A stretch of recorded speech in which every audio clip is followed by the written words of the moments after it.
महाकुंभ अपनी सफलता की ओर एक एक कदम अग्रसर होता हुआ बढ़ रहा है। सरकार महाकुंभ पर चप्पे चप्पे पर नजर बनाए हुए है, चाहे वो साफ सफाई हो या आम लोगों की व्यवस्था या मेला प्रशासन और नगरीय सुविधा हो। बात आपको बता दें कि उत्तर प्रदेश में नगर विकास एवं ऊर्जा मंत्री ए.के. शर्मा लगातार महाकुंभ मेले में ग्राउंड जीरो पर उतरकर निरीक्षण करते नजर आ रहे हैं। तो वही निरीक्षण को लेकर नगर विकास एवं ऊर्जा मंत्री ए.के. शर्मा से टीवी 27 न्यूज ने खास बातचीत की है। चलिए आपको सुनवाते हैं। प्रयागराज महाकुंभ अपनी सफलता की ओर एक एक कदम अग्रसर होता जा रहा है। सरकार के द्वारा जो भी योजनाएं यहां पे लागू की गई सब सफल होती नजर आ रही हैं। नगर विकास और ऊर्जा मंत्री ए.के. शर्मा खुद हमारे साथ मौजूद हैं, इनसे जानने की कोशिश करेंगे। लगातार ये प्रयागराज में मेले में भ्रमण कर रहे हैं, क्या कुछ इन्होंने पाया जानने की कोशिश करेंगे। सर, आप लगातार जब से महाकुंभ लगा हुआ है यहाँ पे साफ सफाई, नगरीय व्यवस्था, मेले की व्यवस्था को लेकर लगातार मॉनिटरिंग भी कर रहे हैं, ग्राउंड जीरो पे देख भी रहे हैं, उनका हालचाल जायजा ले रहे हैं, क्या कुछ अभी तक पाया आपने? 2025 का महाकुंभ अपने सांस्कृतिक विरासत में जो महाकुंभ का जो पर्व आता है उन सभी पर्वों में एक ऐतिहासिक पर्व माना जाएगा।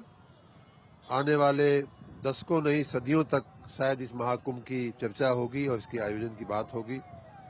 मैं इससे जुड़े हुए सभी विभागों के, सरकार के सभी विभागों के कर्मियों को, अधिकारियों को, आप मीडिया के मित्रों सहित सभी लोगों को जिन्होंने भी योगदान दिया है उन सबको बधाई और अभिनंदन करता हूं। विशेष रूप से मैं अपने विभाग की बात करूं तो आप देख सकते हैं कि महाकुंभ में स्वच्छता की महक और बिजली की चमक, ये दो चीजें एकदम लोगों को उभर करके आई हैं। और मैं तो यूं कहूंगा कि हमारे जो स्वच्छता कर्मी हैं वो आसमान में सितारों की तरह, उनका गंदगी उठाते हुए काम करते हुए भी वो लोग सितारों की तरह चमकते हुए देखे गए हैं इस महाकुंभ में। मैं विशेष रूप से अपने सफाई मित्रों को नमन करता हूं, बधाई देता हूं, साधुवाद देता हूं। उनके मेहनत, पुरुषार्थ और परिश्रम के चलते हमारे देश का, मैं कहूंगा कि माथा जो है पूरी दुनिया में ऊंचा हुआ है कि हम लोग 48 करोड़ लोग, जो दुनिया के तीसरे सबसे बड़े देश अमेरिका की आबादी 33-34 करोड़ होती है, उससे भी 1.5 गुनी आबादी यहाँ आकर के गई है। उसके बाद भी चाहे जल हो या थल हो, सब जगह आपको स्वच्छता एकदम से दिखाई दे रही है। मैं सभी कर्मियों को बहुत बहुत बधाई देता हूं। उसी के साथ बिजली व्यवस्था की भी काफी प्रशंसा हो रही है। कल रात में ही मैं फिर से मध्य रात में सफाई और बिजली देखने के लिए निकला था। इतना सुंदर दृश्य दिख रहा था बिजली के साथ कि उसका कोई वर्णन नहीं कर सकते। और स्वयं अंतरिक्ष के जो इंटरनेशनल स्पेस स्टेशन है, वहां के अंतरिक्ष यात्रियों ने भी इस बात की पुष्टि की है कि प्रयाग का महाकुंभ पूरी दुनिया में एक विलक्षण रूप से चमकता हुआ जगह पूरी दुनिया में, पूरी पृथ्वी पर दिख रहा है। मैं उन सभी लोगों को बधाई देता हूं। इसमें मानवीय पुरुषार्थ बहुत लगा है। सभी कर्मी रात दिन काम किए हैं, विशेष रूप से सफाई कर्मी, बिजली कर्मी भी रात दिन काम किए हैं। अन्य प्रशासनिक विभागों के भी कर्मी, अधिकारी रात दिन काम किए हैं। लेकिन जो एक और खास बात इस महाकुंभ की रही है, मैंने पहले भी कहा था कि हम लोग इस महाकुंभ के व्यवस्था में इस बार इस मिजाज के साथ काम कर रहे हैं कि ये महाकुंभ आधुनिक भारत में हो रहा है, मॉडर्न इंडिया में हो रहा है, डिजिटल इंडिया में हो रहा है, उस इंडिया में हो रहा है जो दुनिया की सबसे बड़ी 5वीं अर्थव्यवस्था है, उस इंडिया में हो रहा है जो दुनिया की सबसे तेज गति से विकसित होने वाली अर्थव्यवस्था है। तो ऐसे में मानवीय पुरुषार्थ के साथ हम लोगों ने मशीनों का सम्मिश्रण किया। मानवीय परिश्रम के साथ मशीनों के सम्मिश्रण के चलते मानवीय जो कार्य होता है उसमें 100 गुना, 10 गुना, 50 गुना अभिवृद्धि हो गई। सीसीटीवी कैमरे के जरिए गंदगी की मॉनिटरिंग, कल भी हमने माघी पूर्णिमा के दिन भी हमने गंदगी कहाँ कहाँ है, कहाँ कहाँ झाड़ू लग रहा है, इन सब की नगर निगम के कंट्रोल रूम से ज्वाइन होकर के हमारा जो ICCC बना हुआ है उससे जुड़ करके भीड़ का भी हमने दृश्य देखा, भीड़ के भी नियंत्रण की बातें सोची और निर्देश दिए, साथ ही सफाई की भी। तो इस तरह से हम लोगों ने टेक्नोलॉजी का बहुत अच्छा उपयोग किया है।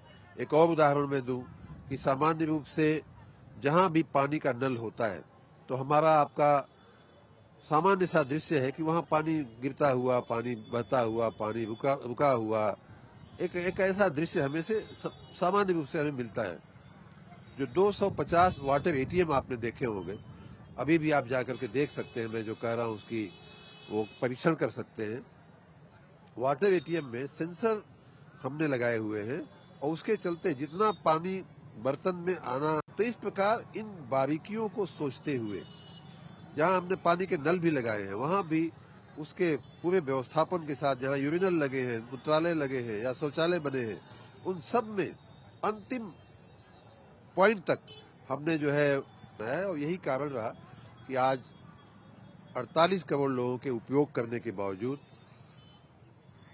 एक महीना से ज्यादा समय बीत जाने के बावजूद, प्रयाग महाकुंभ लगभग अपूर्णता की ओर आ गया, उसके बावजूद हमारी ये व्यवस्थाएं जो है सुचारू रूप से आज भी चल रही हैं। और मैं तो ये अपने विभाग के लोगों को आदेशित भी करने वाला हूं कि ये सारी चीजें यहाँ से सुव्यवस्थित निकल करके अन्य निकायों में, अन्य नगरों में, अन्य जगहों पे पब्लिक के उपयोग में आवे, इस प्रकार की हमें चिंता करनी चाहिए, व्यवस्था करनी चाहिए।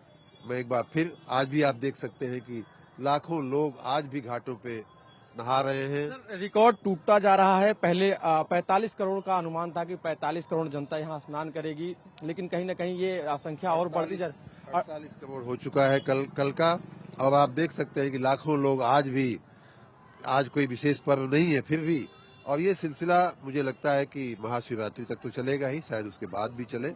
मैं यहाँ आने वाले सभी लोगों को बधाई और साधुवाद दूंगा और एक बार फिर पूरी दुनिया के, देश के, प्रदेश के उन लोगों से निवेदन भी करूंगा कि अगर आप रह गए हैं तो अवश्य आइए संगम की। बिल्कुल, मैं वही कहना चाहूंगा कि यहाँ पे जो माताएं हैं, जो बहनें हैं, यहाँ की साफ सफाई और पेयजल की जो आपने बात कही उसकी भूरी भूरी प्रशंसा कर रही है, सरकार की प्रशंसा कर रही है कि इस बार कुंभ में जो सफाई की जो व्यवस्था है, कहीं कोई गंदगी नहीं दिखाई दे रही है। ये महिलाओं का कथन है, लेकिन कुछ लोग राजनीति से भी प्रेरित हैं, मेले की तमाम चीजों को लेकर राजनीति भी कर रहे हैं। कुछ लोग ऐसे भी हैं जो इस सनातन के महाकुंभ में अभी डुबकी लगाने के लिए नहीं आए। क्या उन राजनीतिक व्यक्तियों के लिए कुछ संदेश यही है कि इतने बड़े आयोजन को, हमारी संस्कृति की इतनी बड़ी विरासत को दुनिया में बदनाम करने का कार्य न करें। मैं हाथ जोड़कर उनसे निवेदन करता हूं। और इतने बड़े आयोजन में, जैसा आपने स्वयं कहा कि किसी भी महिला को, किसी भी पुरुष को, किसी भी देशी व्यक्ति को या किसी भी विदेशी व्यक्ति को, किसी भी वृद्ध को या किसी भी नौजवान को, किसी भी बालक को या किसी भी अपंग व्यक्ति को कहीं ये कहने का मौका इस महाकुंभ में नहीं मिला है कि हमारे लिए व्यवस्थाएं नहीं थी। जैसा आपने कहा, महिला शौचालय, पुरुष शौचालय, महिला मूत्रालय, पुरुष मूत्रालय, पानी की व्यवस्था, हर 100 मीटर 200 मीटर पे पीने के पानी की व्यवस्था, वाटर एटीएम, 60-70 हजार पानी की टोटियां लगी हैं, 75 हजार स्ट्रीट लाइट जो आप रात में जगमगाती है। ये सब दृश्य देख करके हमारी माताएं, हमारी बहनें, हमारे वृद्ध लोग, जिन्होंने पहले भी कई कुंभ में स्नान किया हुआ है, कई ऐसे साधु संत हैं जिन्होंने पहले के लगभग सभी कुंभों में के मेलों में आए गए हैं, देखे हैं, वो लोग भी कह रहे हैं कि इस बार का महाकुंभ एक विलक्षण महाकुंभ है। इसलिए मैं सभी यहाँ आने वालों का स्वागत करते हुए उनको धन्यवाद भी देता हूँ उनके उदार विचारों के लिए और यहाँ की व्यवस्थाओं को प्रस्तुत करने के लिए सभी कर्मचारियों को, कर्मियों को, विशेष रूप से स्वच्छता रखने वाले कर्मियों को, बिजली देने वाले कर्मियों को मैं विशेष रूप से अभिनंदन दूंगा। विपक्ष को किसी ने एक मीडिया में एक रील या कुछ वायरल किया था, कुछ लोग गिद्ध की तरह ऊपर मंडरा रहे हैं, आपने भी शायद देखा होगा वो फुटेज, कि कहीं कुछ गड़बड़ मिल जाए, कहीं कुछ दिक्कत मिल जाए। लेकिन अच्छा संजोग है, माँ गंगा जमुना सरस्वती का, तीर्थराज प्रयाग का आशीर्वाद है, महिमा है। यहाँ आए हुए गुरुओं का, भगवंतों का, ब्राह्मण वर्ग का, विप्र वर्ग का, उन्होंने लगातार यहाँ जो साधनाएं की है, मंत्रोच्चार किया है, उसका भी असर होता है। हम लोगों के काम पे अच्छा असर पड़ा है। भगवान सोमेश्वर महादेव का, लेटे हनुमान जी का, सबकी कृपा से ये महाकुंभ सफलतम महाकुंभों में के आयोजनों में होगा।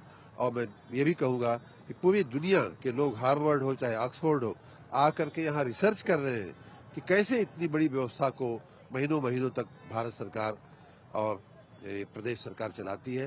मैं माननीय इस मौके पे माननीय प्रधानमंत्री जी का, माननीय मुख्यमंत्री जी को भी नमन करूंगा, उनकी प्रेरणा के लिए, मार्गदर्शन के लिए, और सभी कर्मियों को भी फिर से एक बार बधाई दूंगा। सर, संतों ने भी इस कुंभ को जो कि ऐतिहासिक और महान कुंभ घोषित कर दिया है, और जब संत समाज महान घोषित कर दे, ऐतिहासिक घोषित कर दे, फिर कुछ कहने की जरूरत नहीं पड़ती। आप इस पूरे कुंभ को कैसे क्या कहेंगे? ये कुंभ मैंने जैसा बताया कि हमारे महाकुंभ की विरासत हजारों वर्ष पुरानी है, लेकिन यह महाकुंभ आधुनिक भारत का महाकुंभ माना गया है, डिजिटल इंडिया का महाकुंभ माना गया है, और पूरी दुनिया को हम ये दिखाने में सफल रहे हैं कि जहां एक तरफ हम अपनी हजारों वर्ष पुरानी परंपरा, विरासत, संस्कृति को संभाल करके रखे हैं। आज भी जो लोग यहाँ आए हैं श्रद्धा के कारण आए हैं, किसी के बुलावे पे नहीं आए, किसी के कहने पे नहीं आए, किसी के प्रेशर से नहीं आए।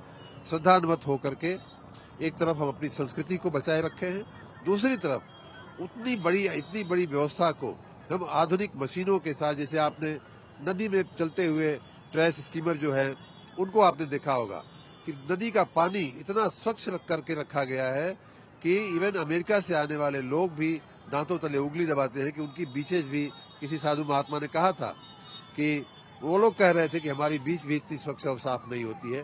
तो ऐसी व्यवस्थाओं को के मद्देनजर ये महाकुंभ, आधुनिक भारत का महाकुंभ, डिजिटल इंडिया का महाकुंभ, आने वाले सभी महाकुंभों के बीच एक चमकता हुआ सितारे की तरह इसकी गणना होगी।